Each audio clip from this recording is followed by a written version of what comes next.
தக்காளி தேங்காய்லாம் சேர்க்காம டேஸ்டியான உருளைக்கிழங்கு கிரேவி எப்படி பண்ணலான்னு பார்க்கலாம். இது சப்பாத்தி பூரி கூட எல்லாம் அட்டகாசமா இருக்கும். அதுக்கு 4 உருளைக்கிழங்கு வேக வச்சுட்டு கொஞ்சம் பெரிய பீசஸா கட் பண்ணிக்கோங்க. அடுத்து 1 கப் தயிர் கூட 1/4 டீஸ்பூன் மஞ்சள் தூள், 1/2 ஸ்பூன் மல்லித்தூள், 1 ஸ்பூன் தனி மிளகாய் தூள் சேர்த்துட்டு எல்லாத்தையும் நல்லா மிக்ஸ் பண்ணி விட்டுட்டு தனியா எடுத்து வச்சிருங்க. அடுத்து ஒரு பேன்ல 3 டேபிள் ஸ்பூன் எண்ணெய், கட் பண்ண உருளைக்கிழங்கு இது கூட சேர்த்துட்டு 1 நிமிஷம் மட்டும் லைட்டா ஃப்ரை பண்ணிட்டு தனியா எடுத்து வச்சிடலாம்.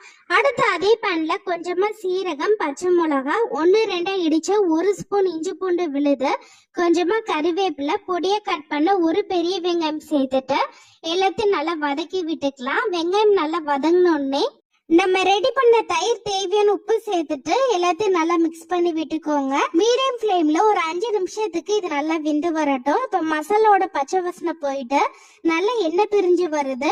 இந்த ஸ்டேஜ்ல ஃப்ரை பண்ண உருளைக்கிழங்கு தேவையான தண்ணி சேர்த்துட்டு மீடியம் ஃப்ளேம்ல ஒரு 10 நிமிஷம் நல்லா வெந்ததுக்கு அப்புறம் லாஸ்டா கொஞ்சமா கொத்தமல்லி தூவிட்டு அடுப்பு ஆஃப் பண்ணிருங்க.